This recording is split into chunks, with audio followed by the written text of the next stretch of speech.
Ciao a tutti e ben trovati. Come na fanya fochuga muna video temene na ni video na amina panneau indication définition ke. Donc ni mina kanga panneau indication définition video follow. Bon ninjani itinerario obbligatorio merci pericolose. Esempio di segnale composto che indica la direzione obbligatoria per i veicoli che trasportano merci pericolose. Donc ni panneau de indication de mais ni abe boli catégorie min be ni o représente le do jain kono abe bolo drone kan. Donc catégorie jume o bol ma fɛn minnu be n'u bɛ dagement fɛnw transporter. Donc panneau tɔgɔ in b'a fɔ olu ɲɛna ko couragement la ko o obligé len do ka fara y'a ye ka fara indication de do parce que a bɛ ka yirali kɛ k'a yira olu la k'a fɔ u ka sira de b'o ye. Donc olu obligé len do ka fara y'a ye parce que panneau obligatoire bɛ rond na et puis a bɛ bulu la a kɔnɔ. Donc ça veut dire que o obligé len do quoi. Ya faamuya. Donc ni an taara ɲɛfɛ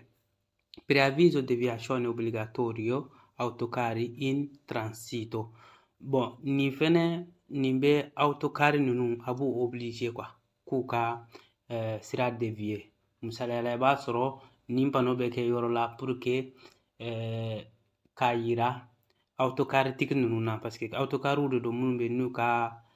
tɔni n'u falen tɔni tɛmɛnen do 3,5 tonnes kan. Donc nin b'a yira o la u man ka don dugu kɔnɔ. Misaliyala i bɛ se k'a ye dugu donda la u bɛ se k'a yira k'u ka fara quoi y'a ye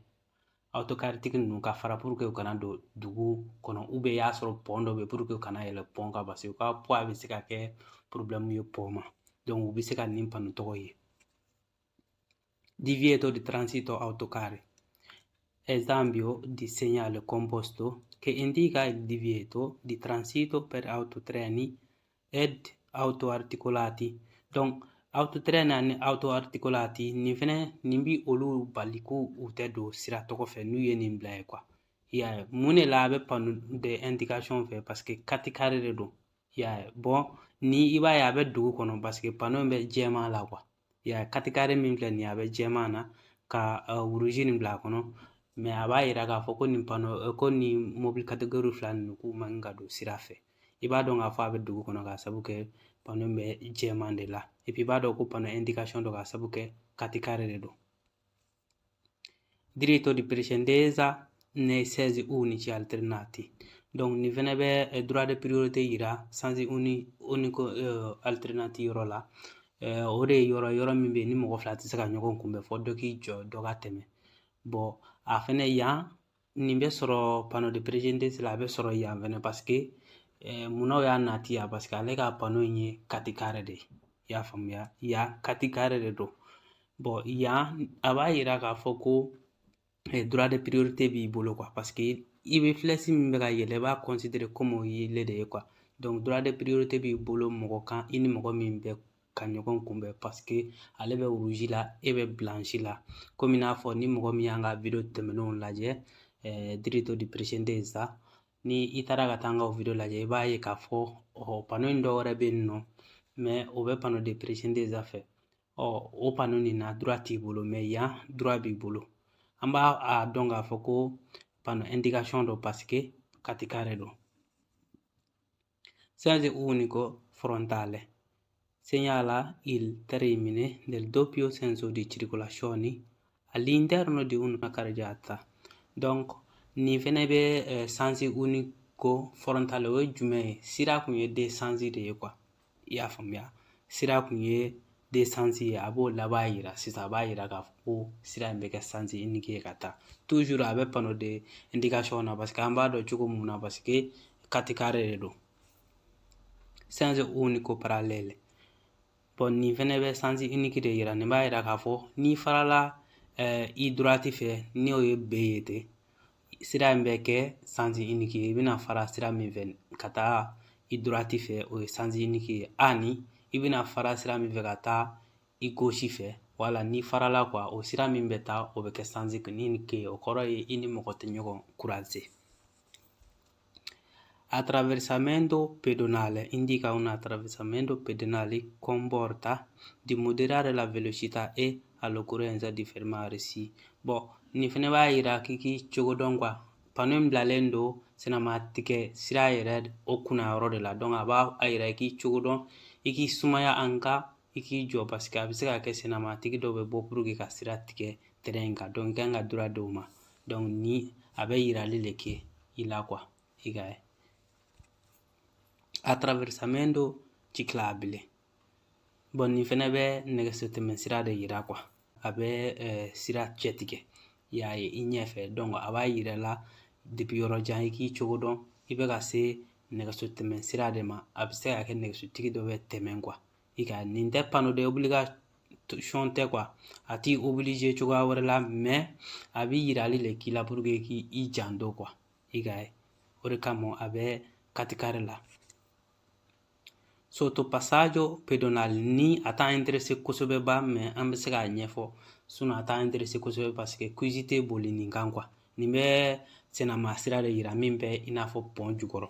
bon nin b'a yira mun bɛ pont sanfɛ mais comme y'a fɔ cogo min a ti an intéressé ten parce que a tɛna na quiz la ten ale tɛna na quiz la bon nin t'a intéressé parce que nin fɛnɛ tɛna quiz la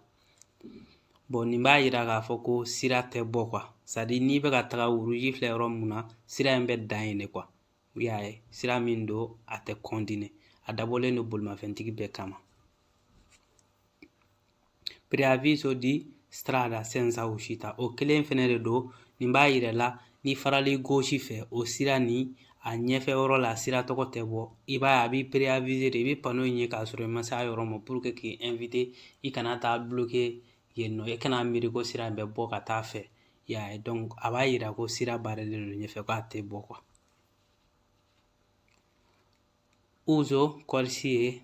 su strade extraurbane indica la corsia vietata ai veicoli di massa a pieno carico superiore a 3,5 tonnellate. Donc ni ale b'a yira k'a fɔ ko bolimafɛntigi minnu bɛ yen n'u bɛ doniw transporter n'u ka mobili tɔni tɛmɛna 3,5 tonnes na panneau ni mobili in desɛn filɛ sira min kan ten voie min kan a b'u bali de k'u tɛ t'o fɛ donc o la u bɛ obligé de ka voie kinifɛ voie ni occuper ya parce que u balilen don ka taga numafɛta nin fɛ. Uso corsie autostradale comme an y'a fɔ cogoya min na n ko o panneau ninnu n'u bɛ dugu kɔfɛ i b'a ye a bɛ a ka couleur yɛlɛma ka sabu kɛ a bɛ sira min kan yan a bɛ strada extraurbane kan de dugu kɔfɛ sira bon yan a bɛ autoroute kan comme an y'a ye jɛman na a kun bɛ dugu kɔnɔ sira de kan o la i y'a ye donc yan ni fɛnɛ nin bɛ a yira k'a fɔ ko i obligélen don mobili minnu b'a ye n'olu ka vitesse n'u tɛ se ka boli ka se 90 ma ou bien 70 ma olu bɛɛ bɛ bali ka don sira tɔgɔ nin fɛ parce que n'i taara sira fɔlɔ min bɛ numan fɛ ten 90 filɛ min kan n'i bɛ fɛ ka boli fɔ a k'a sɔrɔ i ka vitesse bɛ tɛmɛ 90 kan ou bien a bɛ se o ma i ka bolimafɛn parce que n'i bɛ bolila ale kan i man ka jigin 90 km/h duguma komi n'a fɔ filanan ni 60 n'i bɛ boli ale voie in fɛnɛ kan i ka vitesse dugumada o ye 60 de ye donc n'i ka mobili tɛ se ka boli ka tɛmɛ olu limite fila nin kan i bɛ obligé sisan ka kinifɛ sira ni ka boli o kan Uso corsie su strade urbana indica la o le corsie riservate al traffico normale e agli autobus dei servizi urbani di pubblico trasporto, precisandone il senso di precedenza. Donc nin fɛnɛ nin bɛ sira de yira sira normal ani min tɛ sira normal ye sira normal ye kinifɛ ta nin de ye o b'a yira k'a fɔ n'i bɛ fɛ ka bolili normal kɛ i kan ka taa o de fɛ mais min filɛ nin ni bisi desɛn b'a kan sira in o dabɔra bisi dama de kama donc mɔgɔ wɛrɛ man ka boli o sira tɔgɔ kan donc ni a b'o de yira nin b'a yira i bɛ dugu kɔnɔ parce que an ɲɛ b'a la a bɛ blanchi la i y'a ye katigari ni a bɛ blanchi la ni fana o kele ni b'a yira k'i bɛ dugu kɔnɔ bon ni bɛ possibilité fila di ma b'a fɔ ko voie fila ninnu olu ye sira normal ye quoi ya voie kini numavɛta fila ni olu ye voie normal ye maintenant bisi dessin filɛ yɔrɔ min na o dabɔra bisi dama de kama bisitigiw kan ka bolo kan mɔgɔ wɛrɛ man ka bolo o sira kan ni bisitigiw tɛ bon nin fɛnɛ nin bi a yira k'a fɔ ko i ka voie disponibilité min kun b'i bolo ni voie fila de don a bɛna réduit k'a kɛ voie kelen ye quoi i y'a faamuya a bɛna réduit k'a kɛ voie kelen ye donc a dabɔra n'i ye nin ye parce que mɔgɔ minnu bɛ siraba boli ten i bɛ bali ka nin dɔw ye n'i y'a ye i b'a dessiné duguma de ka caya donc i bɛ nin ye yɔrɔ min dɔrɔn i bɛ ka flèche bila a la i bɛ jafɛ filɛ ni mɔgɔ tɛ ka n'i kɔfɛ sisan i bɛ flèche bila a la i b'i déplacer ka taga gauche fɛ voie in fɛ parce que voie dɔ in o bɛna tunu quoi i kini fɛ voie ni ale bɛna tunu aumento corsi è disponibile bon yan ye nin dɔ in contraire ye parce que nin b'a yira k'a fɔ ko dɔ bɛ bɔ voie la